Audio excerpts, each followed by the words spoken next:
Welcome to TDS studios. N friends எல்லாம் பிரமாதமாக இருப்பீங்கன்னு நினைக்கிறேன்.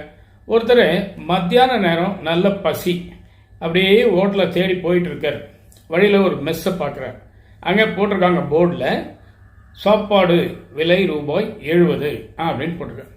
சரி, இவர் ஒரு மத்தியதர வர்க்கத்தை சேர்ந்தவராக இருக்கிறதுனால இவருக்கு அந்த ₹70 ஓகே. ரொம்ப கீழே போனாலும் நல்லா இருக்காது. 200, 300, 500 வரைக்கும் இவரால் கொடுக்க முடியாது.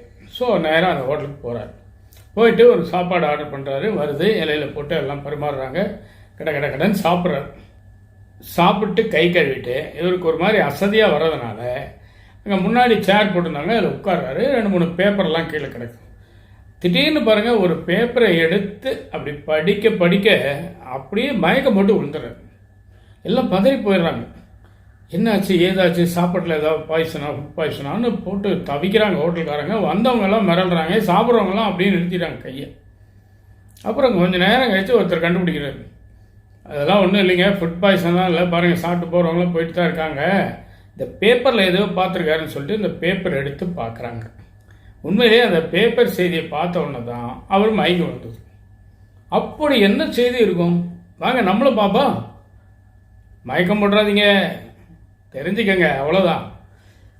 துபாயில் துருக்கியை சேர்ந்த ஒரு பிரபல சமையல் நிபுணர் ஒரு ஹோட்டல் நடத்துகிறார். அவர் பேர் நுஸ்ரத் கோட்ஸே அப்படிங்கிற சால்ட் பே அப்படிங்கிறவர். அப்போது அவருடைய ஹோட்டலில் ஒரு நாள் ஒரு குரூப் ஆஃப் பீப்புள், ஒரு 10-15 பேர் இருக்கலாம், அதிகபட்சம் 20 பேர், ஒரு 2-3 வண்டியில் வந்திருக்கலாம், வந்து சாப்பிட்ருக்காங்க. என்னென்னமோ சாப்பிட்ருக்காங்க.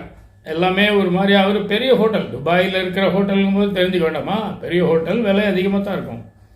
ஆனால் ஒரு குழுவாக வந்து சாப்பிட்டாங்க. ஒரு 20 பேர் சுமார் நம்ம வச்சுக்கலாம். எவ்வளோக்கு சாப்பிட்ருப்பாங்க? நம்மளாம் ஹோட்டலுக்கு போகும்போது 70, 80, 100 பார்த்துட்டு தானே போகிறோம். அவங்க வந்து சாப்பிட்ருக்காங்க. அதில் என்னென்னமோ ஸ்பெஷல் வெரைட்டி எல்லாம் சர்வ் பண்ணியிருக்காங்க.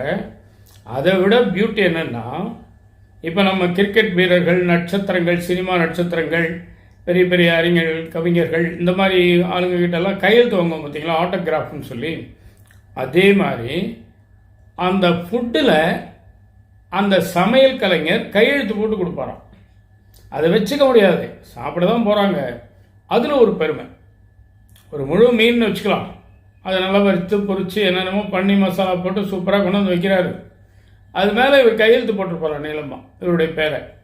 அப்போ அதுக்கு ஒரு தனி வெயிட்டேஜ். அதை வாங்கி சாப்பிட்றதுல ஒரு ஆனந்தம்.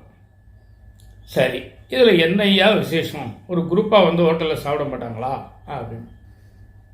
அதெல்லாம் விசேஷம் இல்லை. அந்த ஹோட்டல் ஓனரு அந்த குழுவினர் வந்து போன பிறகு ஏற்பட்ட அந்த பில் தொகையை அவருடைய வலைதள பக்கத்தில் பகிர்ந்திருக்காராம். அதை பார்த்து தான் எல்லாருமே மயக்கம் போடுறாங்க. கொஞ்சம் ஹார்ட் வீக்காக இருக்கவங்க மயக்கம் போட்டுருவாங்க. ஐயோ அப்படிங்கிற மாதிரி. எவ்வளோ தெரியுங்களா? உங்களால் இமேஜின் பண்ணவே முடியாது. இந்த செய்தியை நீங்கள் பார்த்துருந்தீங்கன்னா வேணால் உங்களுக்கு தெரியலாம ஒழிய, ஒரு 20-30 பேர் வந்து சாப்பிட்டா என்ன பில் ஆகும் அப்படிங்கிறத வந்து நம்ம கற்பனைக்கே எட்டாது. ₹70 லட்சம் பில்லுங்க. சாப்பிட்டதுக்கு மட்டும் பில்லு ₹70 லட்சம். டிப்ஸ் வேற கொடுத்துருக்காங்க. அது ஒரு ₹20 லட்சம். ₹90 லட்சம் ஒரே ஒரு வேளைக்கு, ஒரு வேளை மீல்ஸ் சாப்பிட்ருக்காங்க. 30 பேர்னு வச்சுக்கோங்களேன். 90 லட்சம். என்னங்க இது? நியாயமா இது அப்படின்னு நமக்கு தோணுதா இல்லையா? நிறைய பேர் வந்து கமெண்ட் பண்ணியிருக்காங்க. அதாவது எப்படி பண்ணியிருக்காங்கன்னா, இதெல்லாம் ரொம்ப அதிகம், ஓவருங்க, டூ மச்சுங்க.